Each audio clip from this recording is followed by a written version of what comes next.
This program contains subject matter and language that may be disturbing to some viewers. Viewer discretion is advised. Savaged Unfiltered. Your host, Michael Gardner.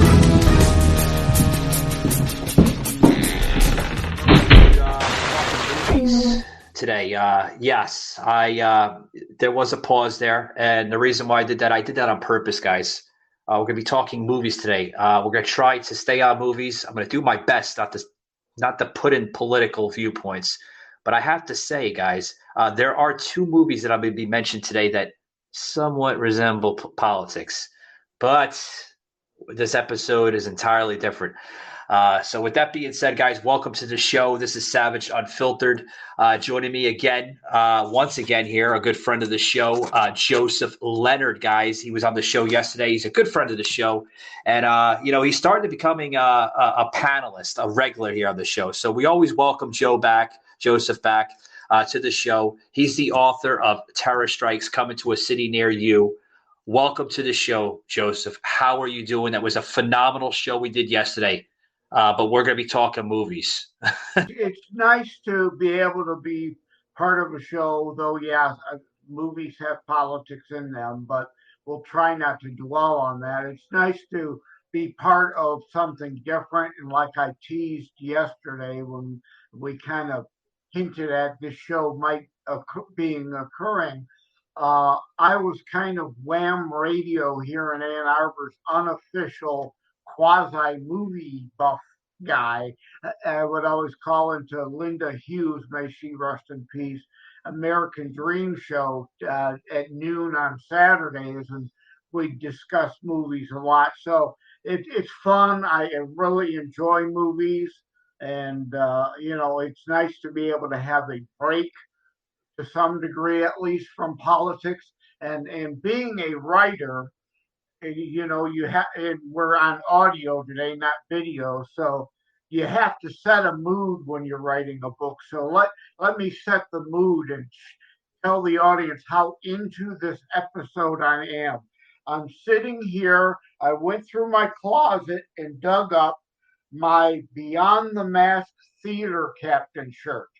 I was the theater captain for the Kendricks film Beyond the Mask, which I highly recommend. And it, in part, is inspiration for Terror Strikes Coming Soon to a City Near You, my book, because Beyond the Mask is historical fiction. We follow a criminal turned freedom fighter in the revolutionary days of our nation. So it's a great fact fiction blend, like my book is. So I highly recommend that movie. And I really wanted to get into the mood of the episode today. So I dug up that shirt. Yeah, Joseph. Speaking of your book here, folks, which I highly recommend you buy because it touches just about everything. Not only our society, but Joseph made a point here. There is a small reference to that, to a movie in your book, and I'm like, I had to remember. I'm like, there's a small reference to a movie in that book. I forgot, but Joseph was the one, folks, that actually in the beginning of yesterday's episode, for those who tuned in. He actually made an idea of doing something a little different here for the show. Let's get into a different concept, a different plot for the show and the panel. Let's talk about movies. Now, Joseph, did you want to talk about movies? Because I kind of got into something else differently the day before with Branch Isolé, or have you ever wanted to do an episode on a podcast about movies? Oh, yeah. Like I said, being the quote unofficial Wham Radio movie guy since Linda passed a few years back, I still call in and we discuss movies occasionally on a couple of the other shows. But I missed that time that I was able to spend with her on air discussing movies. So I really love talking about movies. So yeah, I really wanted to be able to do this this episode. And yeah, you mentioned in my book, Terror Strikes Coming Soon to a City Near You, there's actually a couple movie references. And the main movie reference is The 13th Floor, which is my favorite film of all time because to me, it's the perfect script. It comes from Roland Emmerich, who people will recognize the movies, the blockbusters, Stargate and Independence Day. And if you like Independence Day, you'll like his film from last year, Moonfall, which is a massive. By now, a huge problem is heading our way. An emergency meeting is being called at our usual place immediately. 3 bagels. I've made a shocking discovery. I need you to get me in touch with NASA immediately. Well, NASA and I aren't really on speaking terms these days. Well, that'll change when you tell them that the moon is out of orbit. There's no need to panic. I'm not crazy! Why are they lying about all this? It's too late to stop. You knew all this was happening before NASA. You're the unidentified source? Oh, yes. We're dealing with an intelligent entity. We're planning a mission to attack this thing. I'm asking you for your help. Say yes, Brian. I need you to be brave. If the moon really is what you think it is, suit up. You have got a big gravity wave coming your way. You have to launch now. Did he say gravity wave? Savaged, unfiltered. Yeah, you mentioned Roland Emmerich, one of my all-time favorite, directors, and he's a producer as well, too, right, Joseph? Yes. Yeah, he's my all-time favorite when it comes to science, sci-fi and action, thriller and stuff. Those 3 movies, that 13th Floor, Stargate, and even Independence Day, he actually shot Independence Day 2 as well, too. And those 4 movies literally hit the map on his directing role. Independence Day, I can remember, when the movie came out in the late 90s, they built it up as aliens were actually invading our planet. And I mean, I was like practically in high school then. And, the movie scared the shit out of me. I'm like, oh, my God. But do you remember that, Joseph, where, the media put it into a segment where they were saying, we have a developing story and, we're not sure what's going on, but there's entities coming into this world for the first time in our human existence. There we go. Put the words in my head. There we go. And it scared me. It really did. Yeah, they used the Orson Welles War of the Worlds radio scare tactic. Yeah. They played on that people didn't know it was a radio show when War of the Worlds was first airing live as a radio play. And yeah, people joined it in progress and thought it was actual real news. So that's a historical piece that Roland Emmerich used as a marketing ploy to play off Independence Day. And like I say, if you like Independence Day, you'll love his latest called Moonfall. Has to do with aliens too. It's kind of like an Independence Day trilogy bookend, though it isn't a direct sequel. Wow. The movie here, guys, Moonfall, Independence Day. It could also be like, maybe an Independence Day 3. I see it that way too. Exactly. And, and those are blockbuster films that hundreds of millions of dollars are put into. And, unfortunately, still the leftover COVID paranoia, the Wuhan virus paranoia Moonfall didn't do as well at the box office as Independence Day and Stargate did. That they expected it would, but I think it will do well on pay-per-views and rentals because again, yeah, like you said, it's kind of like Independence Day 3, and uh, so it kind of sells itself once people understand, once they hear of the movie and they're fond of the other ones, and they say, "Oh yeah, well, I definitely." Oh, and I wanted to mention to the listeners. Let me interject this before I forget. Maybe you want to pause the show here, get a piece of paper and something to write with, so you can write down all these for later reference when you're streaming and you got some time to stream. Look up one of these movies, especially movies that we may mention that you haven't seen, based on the recommendations of movies you have seen that we mentioned and you liked. Therefore, you're likely to like the other Well, ones. yeah, Joseph, you did mention yesterday in yesterday's show, which Joseph actually opened up the show somewhat before we started the topic yesterday, with the deflection from the radical left. A lot of great feedback coming on that show. Thank you very much to the listeners that tuned into that. Joseph actually opened up one of his other favorite movies here with the song "Who's That Girl" from Madonna. And we got that clip here for those who missed that, guys. If anybody missed that clip, we're gonna plug it in right here. Mackenzie, thank you. Check this clip out, guys. But guys, joining us here on the panel here once again, our good friend of the show and a good friend off the show here, Joseph M. Leonard, the author of Terror Strikes Coming to a City Near You. Welcome back to the panel, Joseph. How are you doing this afternoon? Doing good, Michael. Thank you for having me back again. And you mentioned Switzerland, and it brought to mind something odd.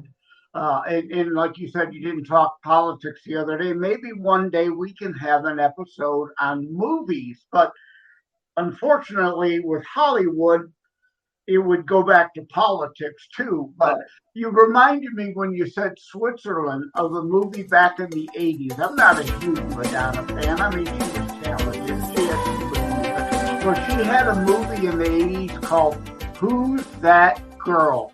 Hilarious film. Oh, if you haven't seen it, you want to throw back a great, hilarious film. But she plays a young con artist, and she goes into a gift shop, a jewelry store with now the clip that we plugged in here with Who's That Girl from yesterday's show. Joseph, you said that you weren't a big fan of Madonna, but you're a big fan of that movie, right? She played a con artist, right, in Switzerland. Yeah, well, it wasn't in Switzerland, but since you mentioned Switzerland, your Switzerland audience, there's a line in there about Swiss. I'm sorry. Going to school, and it was the Swissest. She uses it as slang for a great place. She's trying to be hip and trendy because she just got out of prison. She doesn't know what's going on.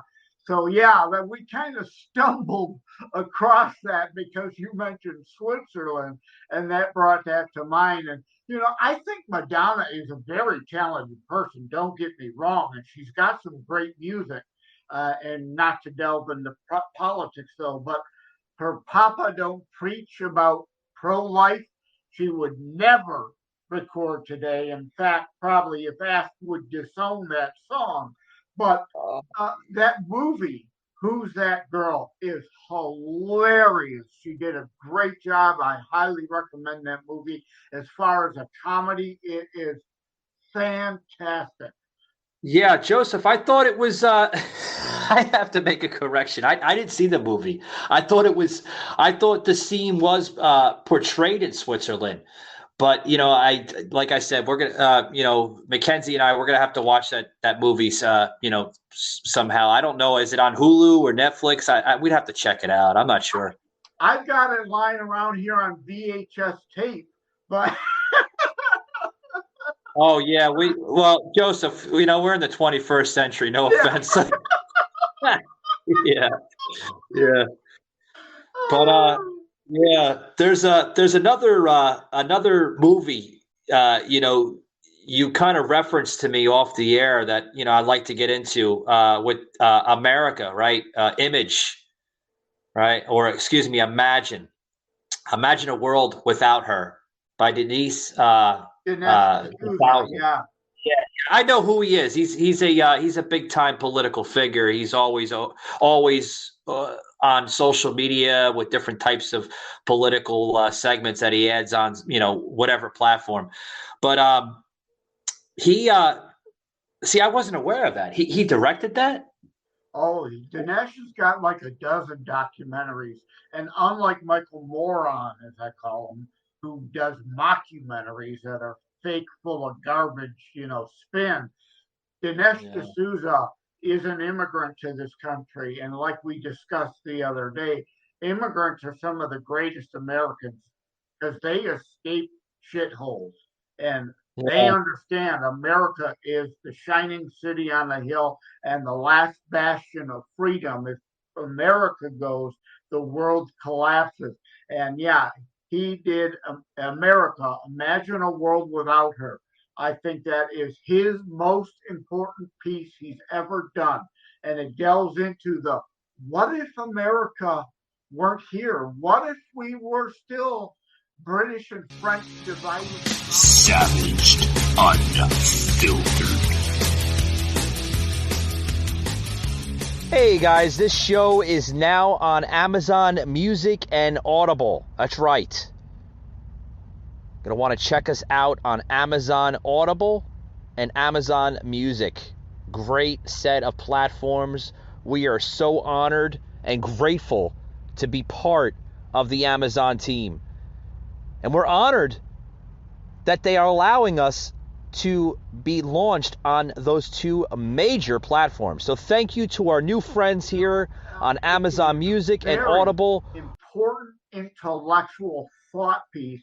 And also I want to throw out Hillary's America, because Hillary might still run again. And Hillary's America is not only about Hillary, but about the fascists in the Democrat Party. So those are the top two to see of Dinesh D'Souza's documentary. Yeah, I watched bits and pieces of it a little bit actually, and it was it kind of reminds me of that crap that they're airing out now, which I don't know if anybody's seen the latest Hunter movie, Hunter Biden movie. That's actually out now. I heard it's doing pretty well at the box office. It's have you seen that yet, Joseph?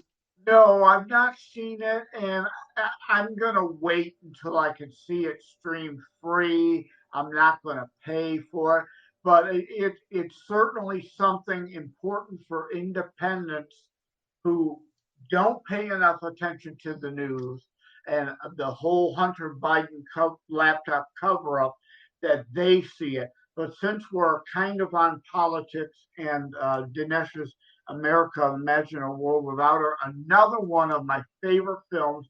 It's a classic. It's also a comedy, but with very important political undertones from Zemeckis, the guy who brought us the airplane films. And yeah, with Leslie Nielsen, right? Yes, this film also has Leslie Nielsen, Robert Davi, Kelsey Grammer, a whole bunch of American patriots, Trace Adkins. It's called An American Carol, based on a twist of A Christmas Carol.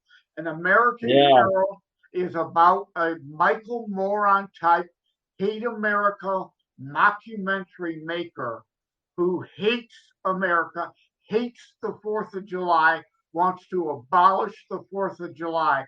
And three ghosts, including the ghost of George Washington, visit upon him to show him the errors of his ways. It is An American Carol. I watch it every 4th of July. Just like 9/11, I watch certain documentaries to take myself back to that time. I watch An American Carol every every 4th of July. It's a must-see movie for patriots. And it involves terrorism, too. So there's kind of a throwback to terror strikes coming to a city near you in that movie, too. Yeah, Joseph, I wasn't aware of that movie that Leslie Nielsen was in. I mean, obviously we know who Leslie Nielsen is, folks. He's known for his many movies of Naked Gun, right? With you know, Priscilla Presley's in it, and you know, a few others. But you know, I wasn't aware of. And then you mentioned Airplane, which is, you know, one of my all-time favorites, you know, with that. All of those, the entire, is it a trilogy or is there 4 of them? But all of those are fantastic. Which one? The Naked Gun, right? All the airplanes and all the Naked Guns. They are hilarious. Well, Naked Gun. My kind of humor, the kind of off, tongue-in-cheek puns, the "don't call me Shirley" jokes. I love it. About to say that. Hold on, Joseph. You know, Joseph's fired up, guys. But you know, the Naked Gun. You know, for those who are not aware of Naked Gun, that was like almost like a spin-off of you could say almost like a parody of Lethal Weapon. You know, remember the Weapon movies? Yeah, and the old black and white Dragnet series. And people, if you don't know, because Naked Gun series is old now, it had O.J. Simpson in the movie too. Yeah, I remember that. Yeah, O.J. Simpson was in that movie, which I don't think he'll ever do another movie, you know, since we're on O.J. Simpson. But I mean, this is obviously before the whole, you know, O.J. thing and, you know, Nicole Simpson and stuff like that. But yeah, a lot of people are like, OJ was in a movie. Of course he was. He was in a lot of Naked Gun movies with Leslie Nielsen. I mean, that was his his partner in the movie. He was a cop, you know, and you know, there was a lot of great movies, you know, over the years. Joseph, I want to get into some of my movies if you don't mind. Now, yesterday, folks, I did mention in yesterday's show, if you guys tuned into that. I did mention one of my favorite movies, okay, was Air Force One with Harrison Ford. Okay, now, folks, this movie, I got to say, the reason why I like it, it's filled with suspense, action, thriller. It's intended to, like, pretty much, you know, wonder, like, what the hell is going to happen. You know, you got Harrison Ford playing the President of the United States.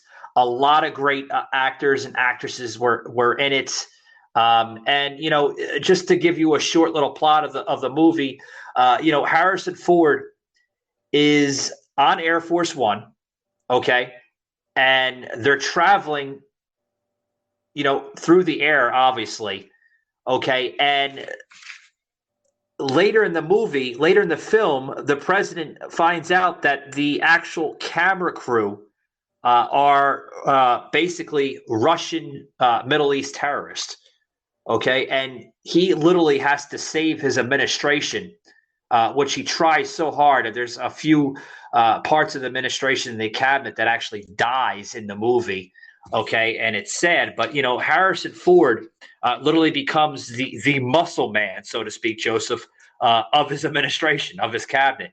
And, you know, if you watch the entire movie, these Russian terrorists are like, you know, who the hell is killing all these people? You know, who the hell is this man? You know, and they would never think the thought it was the actual president, because if you look at the movie, the president was shown escaping in the pod, right? And he was down in the bunker in the storage part of the Air Force One part of the plane the whole time. I love this movie. I know you've watched this movie too. What's your favorite part? I've seen that movie many times. That is a great movie. It's one of Harrison Ford's best, and it takes a great talent to write a script in a confined space like that. You have an action movie taking place on a plane that seems inconceivable, but yet they pull it off. Just like M. Night Shyamalan has one that takes place in an elevator. It's like, oh my God, how many camera angles and how great does the acting have to be for something that takes place in such a confined space like Air Force One takes place on the presidential plane. Tonight I come to you with a pledge to change America's policy. Atrocity and terror are not political weapons, and to those who would use them, your day is over.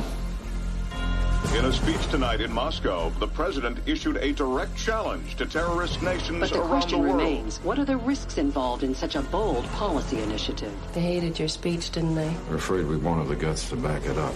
Air Force One clear for takeoff. Thank you for your hospitality, Moscow.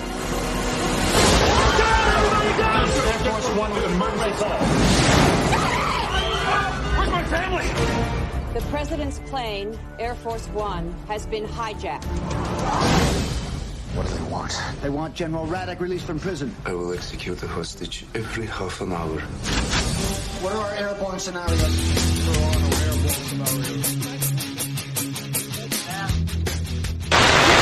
One thing, Joseph, like we got to go back to when this film was shot, folks. This was shot like in towards the mid to the late 90s. Where CGI was literally just taking its route, so to speak, in the Hollywood industry. This film literally won special effect awards. It won special screenplay awards, Emmys, Grammys, everything. Harrison Ford, literally, a lot of people are like, this movie pretty much put Harrison Ford on the map when it came to Hollywood. Yes and no. The yes part for action and suspense and a little bit of drama, yes. But I want to go back to his original movies with the Indiana Jones, right? Those were the movies that put Harrison Ford on the map, I think, in his respected platform of the Hollywood industry. And there's a Michigan connection, since I'm from Michigan, in the Air Force One film. I don't remember if they specifically state he was elected as a person from Michigan to be president, like Gerald R. Ford never was elected but was elevated. But Gerald R. Ford was from Grand Rapids, Michigan, and became president. In the movie, he's watching a University of Michigan college football game while on Air Force One. So there's that connection. But you mentioned Indiana Jones, and I want to throw back to Beyond the Mask, because that stars John Rhys Davies, who people will remember most from The Lord of the Rings, but he was also in Indiana Jones with Harrison Ford.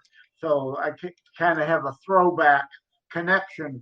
Our films are kind of crossing over here. Yeah. Hey, it's okay. We all have different interests, right, Joseph? I mean, but tremendous movie. Do you see possibly them making another Air Force One movie, or is it way too late? Yeah, I think it's way too late now, and the specter of with the modern threat of terrorism, which obviously I deal with in Terror Strikes Coming Soon to a City Near You. I think the subject would just be too touchy to delve on, and I don't know what much different they could do with the film, to make it worthwhile to try to sell people a new version of it, a reboot of it, than although reboots are successful these days. I mean, they might be able to do a remake with almost the same script and get away with it. Well, look what happened. You said it may be too touching. Look, if everybody paid attention to a similar movie, what the hell was it? It was with Clive Owen, actually, which I'm going to bring up. I just gave a quick little spoiler here on my own show. I've been doing that lately. I'm sorry, folks. It's just I don't mean to do it. It just comes to me. But you got to tease the audience to keep them tuned in. Yeah, you're right, Joseph. You're right. We should make you editor or producer here. Mackenzie, you're supposed to be like putting the buzzer on me. What the hell's going on, huh? You're failing. But Joseph, did you see that latest movie with Clive Owen? You said it would be a touching type of sentiment or part to add in another part, maybe possibly Air Force One too. But they did something similar with Clive Owen as he was a Secret Service agent, and they made two movies. It was the Olympus Has Fallen, and then they made another one with London Has Fallen. Do you know what I'm talking about? Yes, and those might even be Roland Emmerich films. I'm not sure. I don't hold me to that. But yeah, Olympus. Gerard Butler is in those also, right? Olympus Has Fallen and London Has Fallen. Yes. Again, those are Emmerich style over the top things. Yeah, and those deal with the touchy subject of terrorism. Yeah, they came out right around I think the first one came out like right in the middle of Obama's term. And then the second one came out after Obama was leaving office, and that was in very touching times. So I don't think it would be a touching. I think it would be tremendous, perfect timing for Air Force 1-2 to come out, especially in transitioning phases of our American politics, the system we have here in the country. So I mean, I just wanted to touch on that. The next one I want to get into The Fifth Element, guys. It's one of my all-time favorites. I can watch it's one of those movies, Joseph, where you can watch this movie like over and over and over. Now, The Fifth Element, guys, with Bruce Willis and Chris Tucker. A lot of people don't remember. Yeah, Chris Tucker was in that movie. He played some kind of what was that role, Joseph? Almost like a drag queen, right? Yeah, he was kind of a TikTok celebrity of the day before TikTok. He was a social media celebrity before there was such a thing. Yeah, he was running around with other kind of drag type of people. That big guy, I forgot his name, that was behind him. He was like kind of muscular. He was in a lot of movies. Oh shit, I forgot his name. But yeah, he played that. He played that type of role where he was almost like a he had the persona of like a Lady Gaga almost in a way. And it was weird for Chris Tucker to play that role. Yeah. Yeah, he was there as part comedic foil, and his role was again as a celebrity on board this floating cruise ship, this cruise spaceship, reporting to the masses live snippets from the voyage. Yeah. Yeah, they took that from that. They stole that concept, and I seen that right away. I'm like, damn it, they stole the concept, but hey, it worked for them, But guys, this film here, a lot of people don't realize this, Joseph, was a French science fiction film. Okay, I didn't know that until like just recently. Somebody told me it was a French science fiction. Like what? Like, and then I had to read the history about this. Literally, there was a original movie set back in like the 60s, early 70s, similar to The Fifth Element, but they had a different name.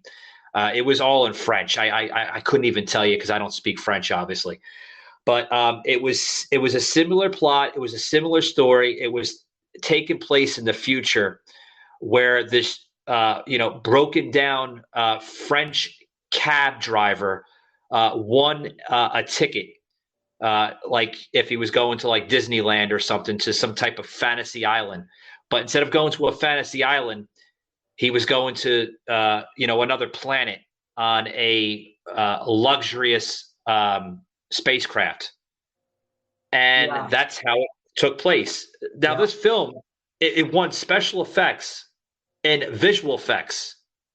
Now, that was hard to do. Again, another movie, Joseph, taking place in the mid to late 90s, getting all these awards. You know. Yeah, and I think, again, now this is something else to don't hold me to, but I'm pretty sure this was based on a writing by Philip K. Dick, one of my favorite sci-fi writers of all time. He wrote a lot of novels and a lot of short stories like Minority Report that became movies, and the Adjustment Bureau, which is about shadowy men in black who wear, hats. A great writer who produced a lot of great stuff that turned into great movies like The Fifth Element. That is one of my favorites too. Minority Report, The Adjustment Bureau, and I think he may have even been the writer of Blade Runner. I'm not 100% sure. I didn't look that up prior to the show. Even though I knew you were bringing up The Fifth Element, it didn't dawn on me to look up and confirm Philip K. Dick as the author of the original author that those were based on. That was based on or not. Yeah, well, the movie was directed by Luke Benson, tremendous author, writer and director. He wrote the movie and also directed the movie. Not a lot of movies were directed by Luke Benson. A lot of people they don't recognize his work. Again, he was another director that kind of had a lot of great movies in the start of his career, but kind of went south a little bit towards the early to mid 2000s. I think he came out with something in 2004, but it really didn't go mainstream, Joseph. It was kind of like a what do you call those movies today? A lot of directors are doing it today, especially in today's times where everything has become more digitalized and more of a streaming type of scenario where they don't go to the big screen, they don't go to mainstream and stuff like that. It goes right to an app, whether it's Hulu, Netflix, or HBO or Amazon Prime. A lot of movies you see that go into that panel because it's cheaper, especially in today's times. With the inflation and budgeting and everything, it's affecting Hollywood. So yeah. Well, you mentioned the changing of the times. I didn't write these down or mention them before, but you brought to mind a couple. A movie with Susan Day from the 70s, because where you mentioned CGI. Nowadays, they can literally insert whole casts of characters like they did for the movie 300 with Gerard Butler also. But the movie with Susan Day was called Looker. And it was about digitally replacing actors and actresses in film. And then there's also the other one with the hoo-ah guy. I'm drawing a blank on his name, but Simone is spelled S1M0NE, 1 and 0 as in digital. Simone, about a purely digital actress. Because the director is tired of working with these prissy, high maintenance actors and actresses. So a guy gives him Simone, which is a digital actress, and he makes movies inserting this digital actress and all these people pretending they've known Simone and they've met Simone, all the Hollywood fakeness. Great movie, and it's the future. In the future, you will see Elvis or Tupac or whomever in a movie digitally created. Yeah, I've seen production studios and stuff like that go to the editing CGI. We've seen it come out just quite recently. If anybody paid attention to the new Ghostbusters movie, right? Yeah. Where they actually added the character that's no longer here. He passed away. Harold Ramis. Yes. Really added. Again, spoiler alert. But Ghostbusters Aftermath is a great partial reboot, partial remake, partial true sequel. You know, Yeah, where it ties the whole thing together, the whole story Joe, together. I'm glad you added in that reboot, because I'm glad that they decided to do that reboot for Ghostbusters, because when they came out with, and this is my personal opinion, folks, I may have some haters that don't want to agree with me on this, but that's I know okay. where you're going with this. Yeah, when they did that female version of Ghostbusters, I think they ruined the freaking franchise, if you ask me. You know? Yeah, thankfully, Aftermath brings back the glory of the franchise, but yes. It does, because the women, and don't get me wrong, don't get me wrong, there were some, cameos, from the first two Ghostbuster movies, right?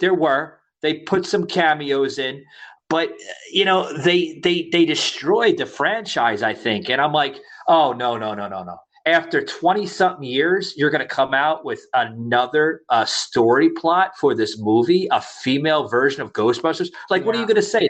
They're the nieces of – that's what they did, Joseph. They didn't say it, but they pretty much gave – like, if you paid attention to the characters. Hey, guys, what's going on? Michael Gardner here from Savage Unfiltered. Guys, I just want to make a quick reminder, guys. First and foremost, I want to thank the listeners worldwide for tuning in to this past week's episodes. We had with Branch Isolé earlier this week. Tremendous feedback off that show. Thank you. The show is climbing in views and downloads, so thank you to my audience in obviously the United States. Thank you very much here at home. Thank you to my Ireland audience. Very well, most appreciate to the Ireland crowd out there. Thank you to Switzerland and our friends up north in Canada. Thank you very much for tuning into that episode. Well, it's just the words can't explain it, guys. I also want to say thank you to the listeners that tuned in yesterday with my friend Joseph M. Leonard, the author of Terror Strikes Coming to a City Near You. Getting really good views for that episode. I want to thank you guys for tuning into that, and the views are still climbing as we speak.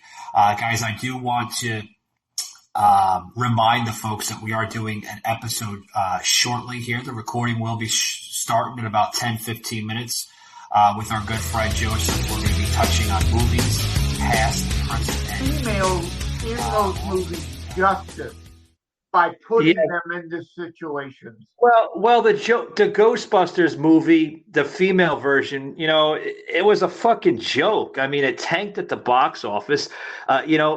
Even people that the people that worked for the production, it was the same production company as the first two Ghostbuster movies. They even said, like, what a fucking mistake we made. Like, they've wasted so much money in making this film. Right. The film, like, literally, it didn't do what they expected it would do, because they were like, oh, let's make a female version of it, and everything else. Thank God. What was it, like maybe 8-10 years later, just shortly. Right. I think it was like a year and a half ago. Yeah. They came out with Ghostbusters Afterlife. It's been a year and a half already, folks. Yeah. Thank God they did this and they saved the franchise, because Joseph, I grew up off of Ghostbusters. I had Ghostbuster lunchboxes, Ghostbusters breakfast cereal. I had the lunchbox. I had the comforter set. I mean, literally pajamas. I grew up off of that shit. And then to do this, it's like a slap in the face. Whoever grew up off of that type of stuff. Yeah. Now a woke female empowerment version that worked was the Charlie's Angels franchise, where Charlie all of a sudden had to also be female too. That was wokeism, but the Charlie's Angels films were good. Yeah, they were. They were good. They, Drew Barrymore. She had some good roles, in those series of movies. Speaking of Drew Barrymore, did phenomenal. She seems to do very well when she works with comedian Adam Sandler. If you didn't mention it, I was going to. A leading singer, fantastic. Yeah. Yeah, it's the chemistry behind them. They work so well, and I think that's what makes a great movie is chemistry. You have to make it look like these two people have known each other for years. That's the type of language behind a movie. That's the type of magic that you're creating for your audience, the viewers that are going to be watching it for years and years to come. They want to say when they look at a movie.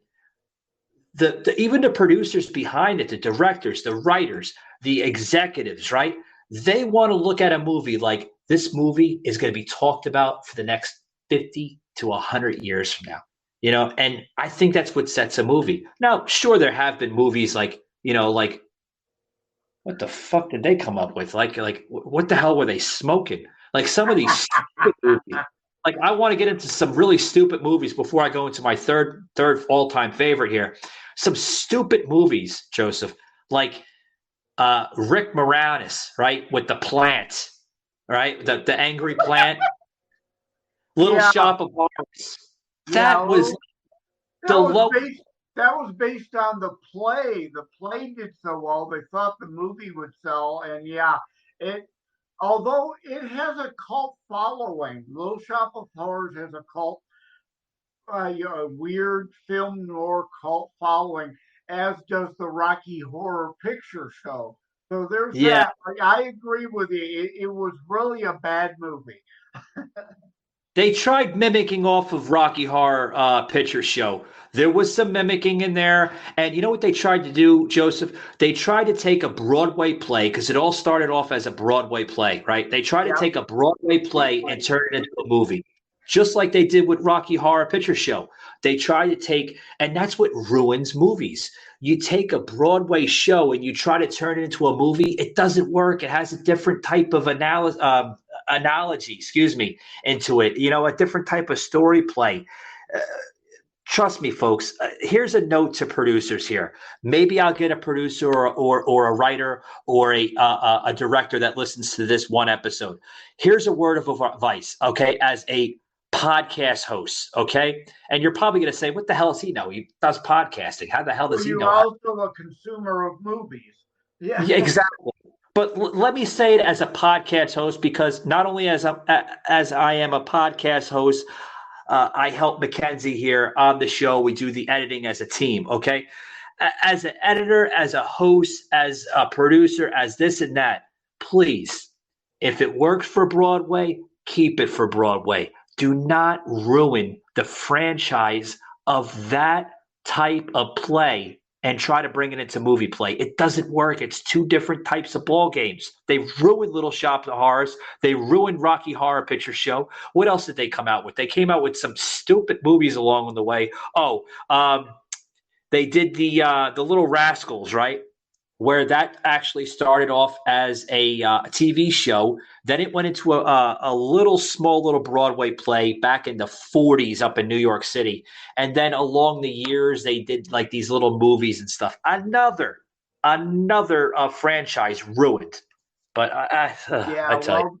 They hang their hat on the success of The Odd Couple, which was a play turned TV series, and did go on to be a successful movie. But again, there are exceptions to every rule, but I would agree with you as a rule, trying to move something from Broadway to the screen doesn't translate very well. No, it doesn't. It doesn't. I want to dig into this last movie here, Joseph, with this. Now, this movie, folks, I'm going to get into sometimes with books, okay? Because sometimes now you're going to be like, oh, Mike is becoming a hypocrite now, because he just said that if you take a Broadway play and you turn it into a movie, you can ruin the Broadway play and also ruin the movie. Yes, I agree with that concept. But here's my concept on books. Sometimes when you take the book and you turn it into a movie, it does wonders for the franchise. We've seen it so many different times. Independence Day, Joseph mentioned earlier in the show, tremendous book, tremendous movie, okay?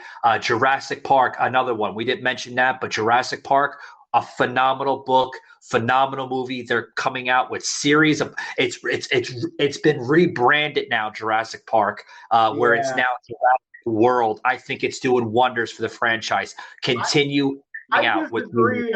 I disagree on that one. I think the last Jurassic film was disappointing, and maybe I was disappointed because I expected too much.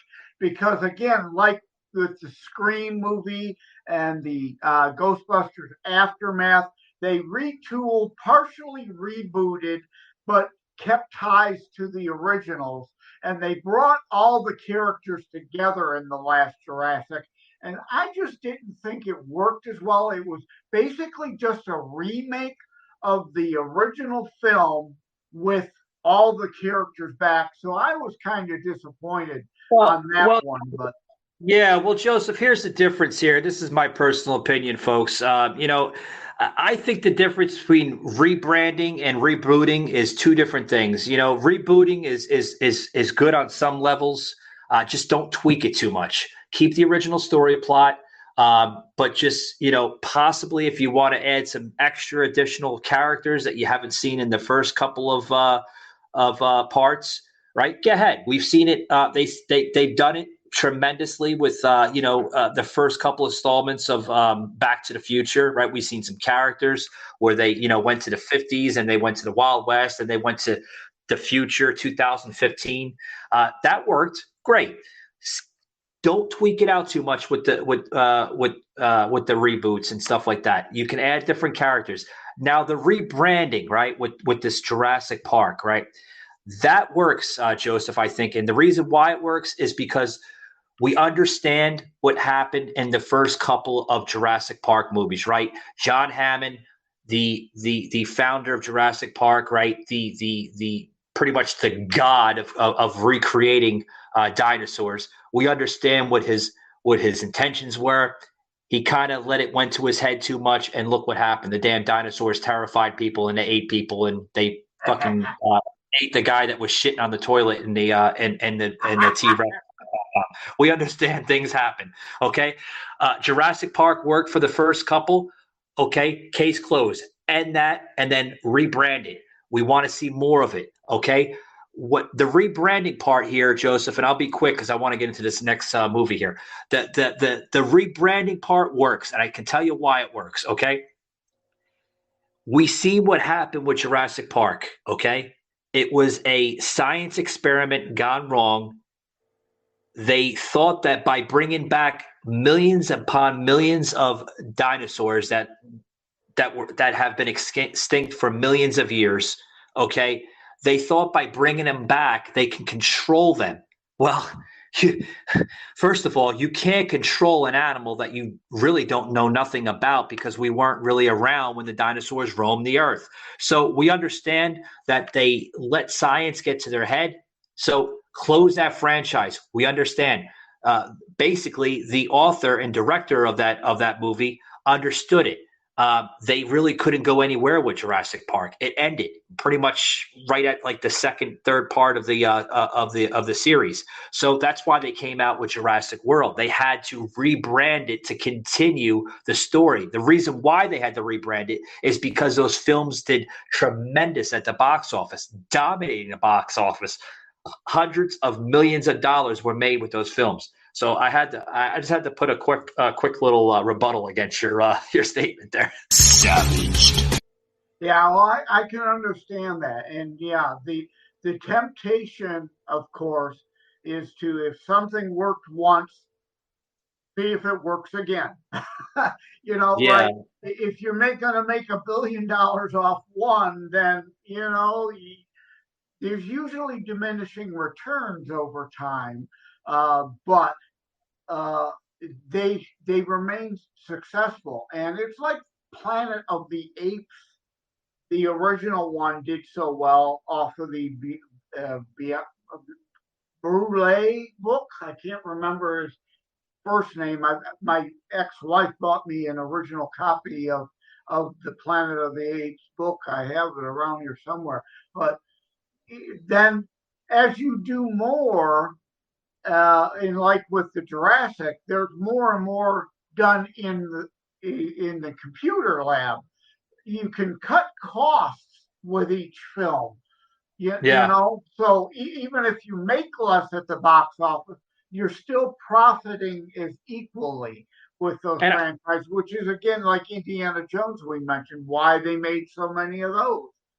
Yeah, and I think that's what that's what the editing team is starting to find out now, especially 21st century of the Hollywood industry, where they really don't have to edit a lot like they used to in the early to mid 90s. Yes, folks, there was CGI in the mid to early 90s of Hollywood films, but they were editing. They were spending so much freaking money with the CGI editing. Now they can just shoot a movie, right? Like they've always done, shoot a regular movie in its regular format. And then you can basically, like Joseph said, go right into the computer system and put all the CGI editing in. We do it here on the show. A lot of people, when we were doing video production, which we're going to go back to, I'm going to bring that segment in sometime in the show before we close it out here. When we were doing video production here on the show, it was so easy to add in the CGI, the overlays, the special effects, the sound effects into it. We do now. We're going back to the original format with audio.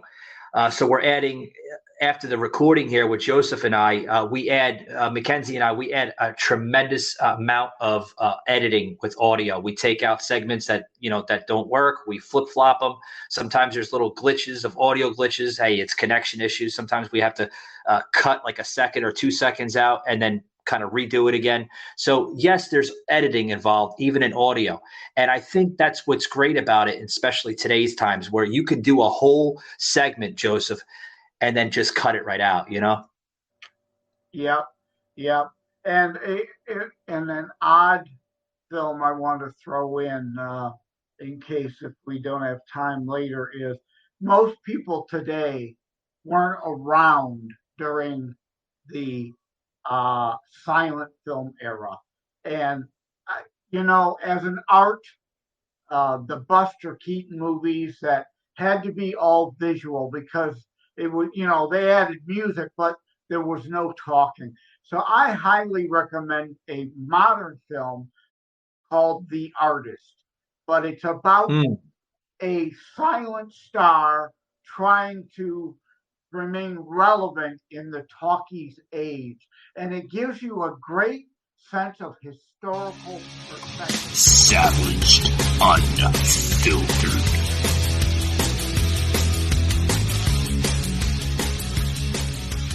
Historical fiction. I'm big on combining history and reality, or faction, as I call it, in Terror Strikes, coming soon to a city near you. But The Artist starts off silent with subtitles and music in black and white, and then progresses to color and sound. Fantastic. To give you a sense of what life was like then versus now. If you're a film buff who really likes the ins and outs and the art of movie making, you must see The Artist. Yeah, I've seen it. It's a tremendous film here. I want to get into this film here. I kind of sidetracked a little bit here with the Jurassic Park and Jurassic World movies. Joseph got me on a topic here of the show here. I normally don't touch anything with music, movies, or anything like that. But I'm always open to try different topics to keep the audience engaged. I want to get into my third film here, my third all-time film. Okay, it was a book based on the 1992 novel by P.D. James. Wrote a lot of great novels, P.D. James. I'm a big fan of his work. Now, the original story was written in 1992, but this movie here, Children of Men, came out in 2006. Now, they waited a long time, a little shy of 20 years, actually, believe it or not. Little less, maybe, my math is correct. A little less than 15 years, to create a movie of this. Okay, and I told you my passion about books. Usually, when a book becomes a movie, it does wonders for the franchise or the actual title of the book. Now, Children of Men, it's a sci-fi film directed by Alfonso Cuarón, a tremendous director. I'm a big fan of his work. Now, this film, guys, he won a lot of awards. Best in CGI effects, tremendous CGI effects, a lot of like warfare type of scenarios. And he won an award for screenplay. Awesome screenplay done by the main actor of the movie, Clive Owen, which I'm a big fan of Clive Owen. I like his work. I like his demeanor, and I like everything about this this actor. Now, this movie, folks, if you're not well aware of it, Joseph's aware of it. He's told me it's one of his favorites too. It's based in a world in the future where, kind of similar to what we're kind of going right now in politics, if we don't, pay attention and we're not careful of how we vote in the correct leadership here. It's based in a futuristic world, okay, where we're not allowed to have any children. Okay, and if you're caught having children, the children become pretty much a political prisoner. Okay, and they're sent into basic prison, and you're taken away from those children. Now, I see this movie, and it starts off, Joseph, right, where at the beginning of the movie, the woman is coming out of like a coffee shop somewhere in London. And she gets her fucking arm like blown right off. Oof. Yeah, well, shocking openers are meant to grab people's attention. And my Storm chapter, my first chapter, is also meant to be a shocker and a grabber and to lure you in. And yeah, if there's any producers or directors out there, Terror Strikes Coming Soon to a City Near You is available for screen adaptation. Yeah. And, one of the reasons why I like Children of Men, and I saved it for the last segment here of the show, is like I said, it basically it's a movie to represent what could happen to the future. Now, I think in part that book was inspired, since we're kind of back to politics, the China one-child policy, and that author then took it to the next extreme.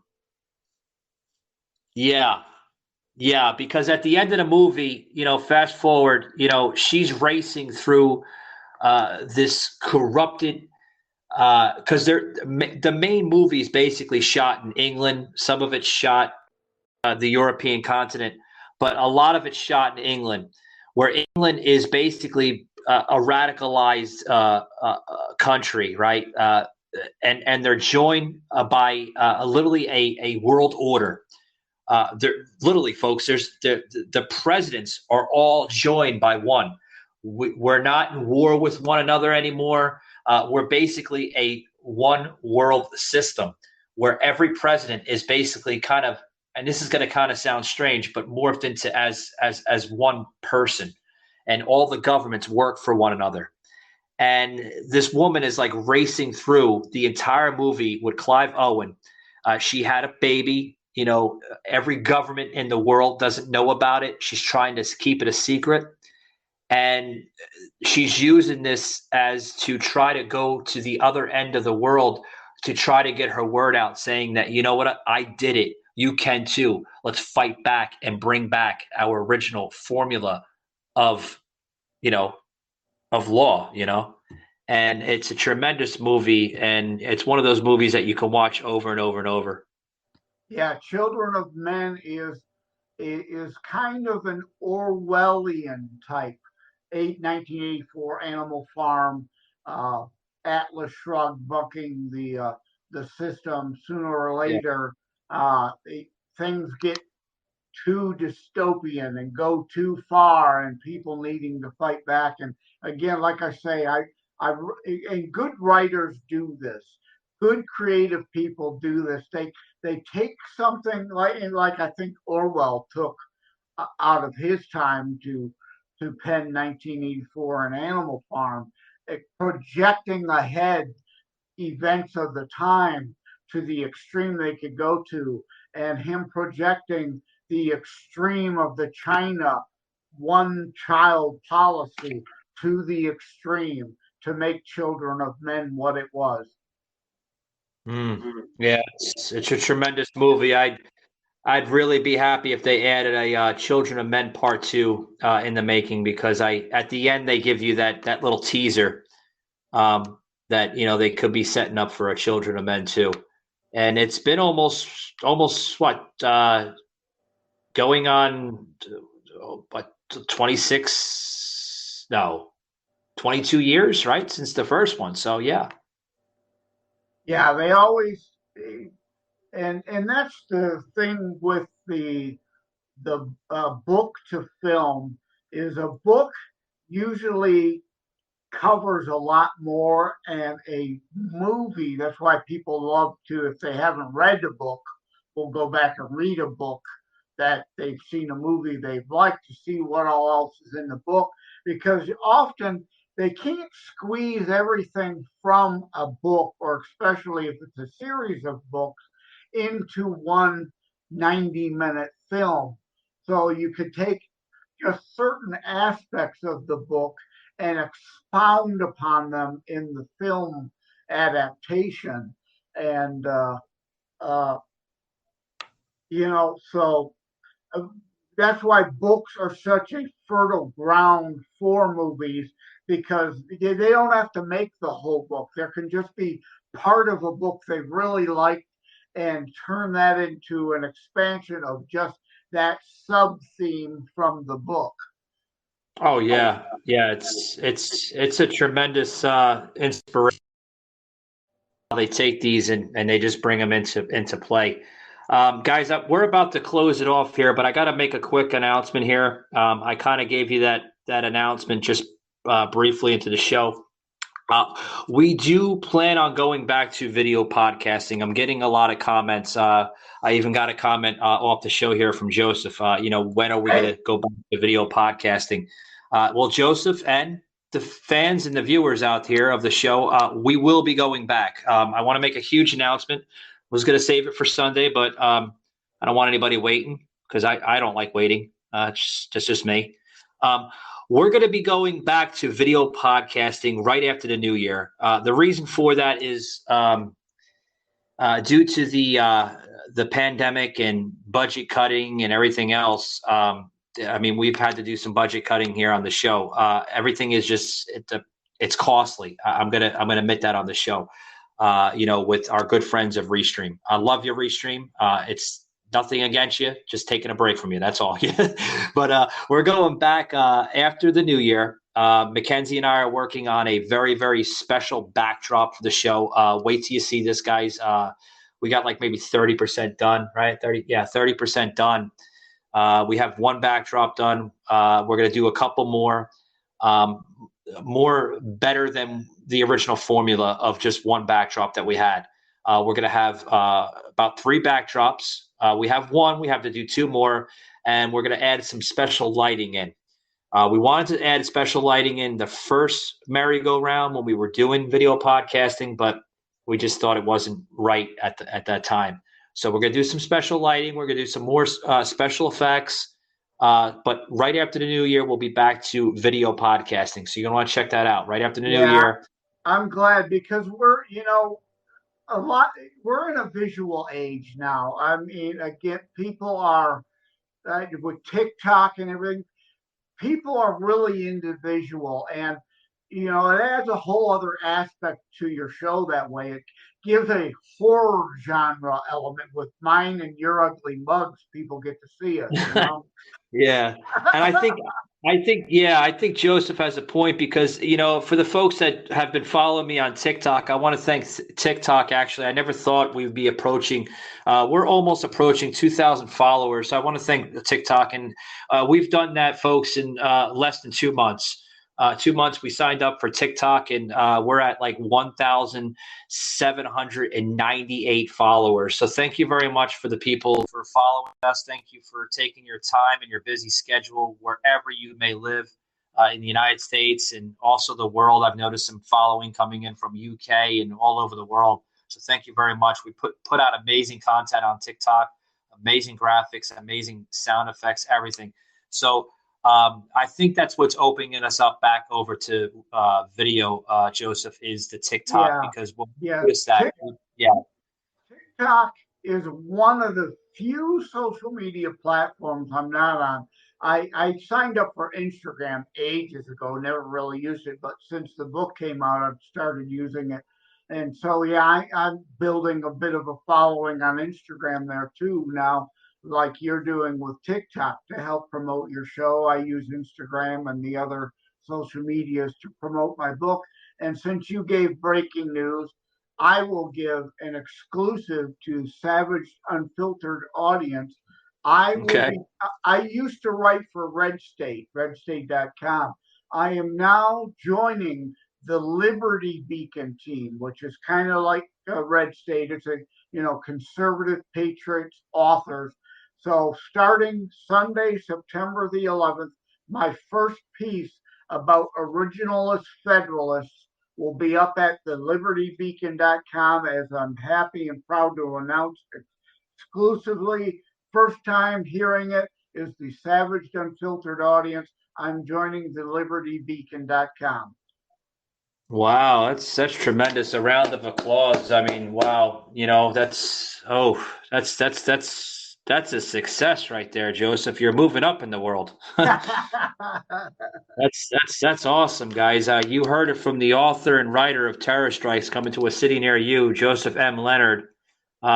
He's not only does he have a tremendous book out, but he's creating an exceptional platform for his book and for his content and material.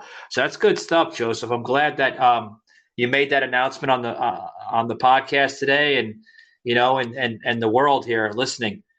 So I mean, that's great. Congratulations. Thank you. Thank you. And before we close it off, I did have a couple on my list. I'll just rapid fire them out there in closing that we didn't get to. Capricorn 1, a great 70s film based on the moon landing hoax theory, but takes place on Mars. Capricorn 1, great sci-fi film.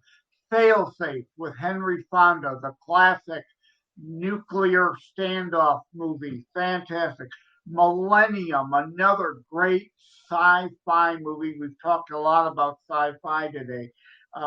Starring Chris Christopherson and Cheryl Ladd. Expelled, No Intelligence Allowed, another great documentary film. That's from Ben Stein. Most people will recognize that. A hilarious movie with my weird brand of humor. Ben Stiller's Zoolander film. Love that film. Yeah. The Terminator series. Loved every film. And I know they like to give Emilia Clarke a hard time. I thought she did a fantastic job in the Terminator film she was in.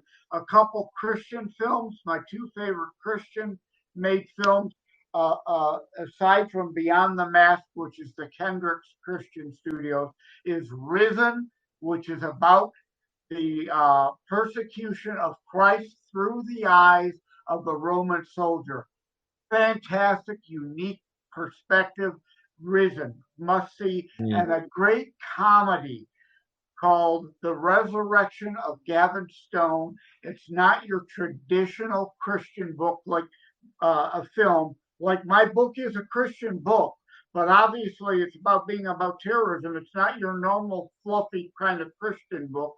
Neither is The Resurrection of Gavin Stone. It's meant to present Christianity seriously, but through some humor. It's great. A criminal out on parole has to do community service. He does it at a church. So he plays Christ in the church play. And it is fun. It is hilarious. And an odd aside, Blumhouse Studios, was involved with the Christian studios. You'll recognize Blumhouse. They did The Purge and the weird Fantasy Island remake. They do a lot of weird, dark films, but they wanted a lighthearted film, so they teamed up with a Christian studio to help bring The Resurrection of David Stone. Highly recommend that film. Great stuff, Joseph. And I'm going to close this out here with some announcements here as we close it out here, guys. Join us tomorrow. Soslin, my co-host here on the show, will be joining us back on the show. We got some major announcements coming from him. He's been a busy man this week. We've said it yesterday. He's been doing some conferences and some hearings between back and forth from Chicago to DC up to Boston, all over the place. So Sas is going to be back from a busy week.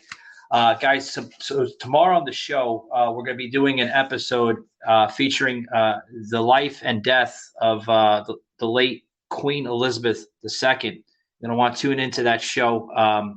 Just literally came up with that topic this morning before we brought Joseph on the air and on the panel here on Anchor FM. So you're going to want to tune out to that, guys, tomorrow afternoon. That show should be launched by 7 p.m., hopefully, right? Hopefully. We can only hope.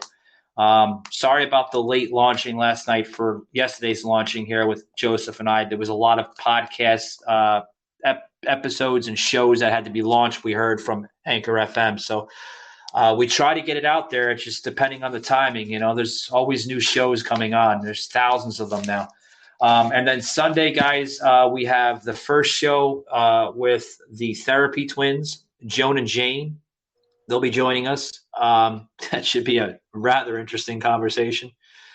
And then we're going to be doing a special show honoring the 21st anniversary of 9/11 with myself, Joseph here, Jimmy Durant, and Soslin Timison. All four of us will be on that panel. It should be a very, very special show.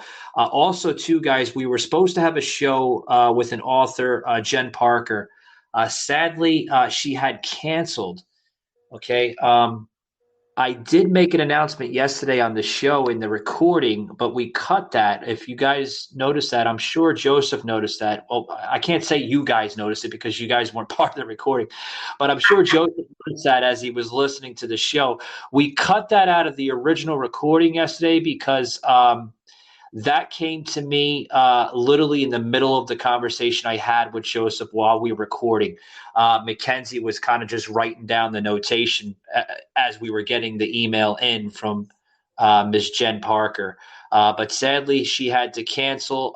Sometimes, guys, I'm going to admit I can be intimidating. I can be a podcast host that may fit your content or your material, or it may not fit. And I get it. And if it doesn't fit, I respect it. Okay. I'm not going to hissy fit on this show. I'm not going to pout like a baby. I'm not going to throw shit across the floor and yell and scream and carry to the cows come home. I'm not that type of person. Why? Because I'm a man. I'm not a little boy. So I respect you, Miss Parker. Thank you for the email. I just want to put it out there if she is listening. So we did have to cancel her off on the 15th. So she will not be on the show on the 15th. We got some really good, exciting shows coming up, which I will make an announcement. They're a little into the week after the 11th. So we got some really good shows, really, really good shows. Actually have an actress and an actor coming on the show. I can tell you that. And we also have two political candidates coming on the show in the middle of the month. I'm not telling you who. Hint, hint. So, yeah, and I want to give a shout out to Mackenzie and mention to her. Now, obviously, she can cut anything and everything you say, but everything I say is way too important to be cut. Now, yes, that's a joke, people. That's a joke. As serious as everything is, we got to keep a sense of humor. And in one of the reasons why I'm happy to join Savage Unfiltered and Michael today to talk about a lighter subject, movies. We can't be in the serious stuff 24/7, or will be curled up in a ball in a fetal position, crying all the time. Yeah. I agree, Joseph. I agree. And I think it was a tremendous idea that Joseph brought up yesterday in the show. Something that I've been even thinking about. I'm not just saying this, guys. I've been actually thinking about doing a lot of other topics other than politics. No, folks, I'm not stepping aside from politics. I said it once. I'll say it before. I sweat politics 24 hours a day. That's just who I am. I've had a huge interest in politics since I was a little boy, and I'm going to continue doing politics until I can't do politics anymore. And I hope that this show grows until I'm like 70, 80 years old, and I, hopefully my last breath, won't be able to do video then because you'll be old, wrinkly, and gray. But yeah, you make the point. You need to take an intellectual break from politics every once in a while. Yeah. I do, and I'm already getting gray as it is right now, Joseph. So thank you for the reminder. Yes, I need Just for Men, but I'm not going to be doing that. But guys, yeah, I'm cracking Joseph up here.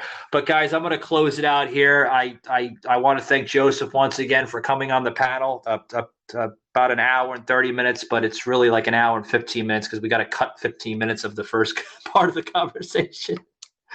I always talk to my guest or my panelist or, co-host like before the show. We have like a little digital green room that we create before the show, which actually too, thank you, Mackenzie, for literally like passing the notes over as I'm talking. The sound effects probably you can hear.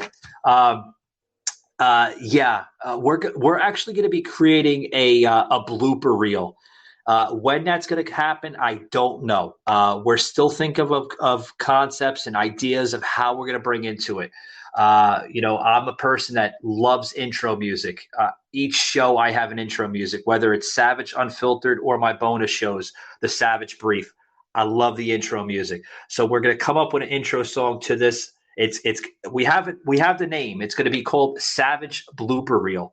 But I'm going to have Joseph. I love that idea. That is a great idea. Again, a little bit of fun and frolic, and not only keeping a sense of humor, but being able to laugh at ourselves also. Yeah, it's we were going to put it on the premium section of Spotify, but you know what, folks?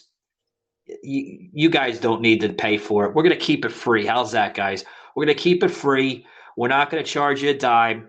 It's going to be part of, like I said, the digital green room that we always have, the conversations that we always have. I'm literally going to record the episode.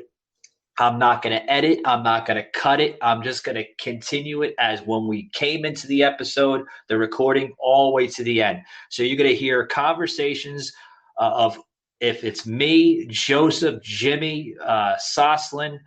Sometimes I have PJ Agnes, which I'm trying to get back on the show. It's been a while since we've had him on. Anybody, even guests that are just coming into the show for the first time. It's going to be the actual conversation. You guys deserve to hear what goes on behind the scenes here, because it's some of the funniest like crap shit that you would have imagined. Some of the stuff that you hear in the conversation that Joseph had when we first started the show out today, it's really comical. But with that being said, guys, I don't want to talk your ear off, your head off here. I got to get going. I'm losing words here. I need a glass of water, probably a bottle of beer. Yes, Joseph probably needs something over there too. But guys, I'm going to get going. Thank you for tuning in. Remember to hit that like, that follow button on all major podcast platforms. Make sure you follow us on TikTok, because I'm telling you right now, we're putting out some amazing content on that platform. That being said, thank you for tuning in, and we'll see you on the next one. Take care and God bless.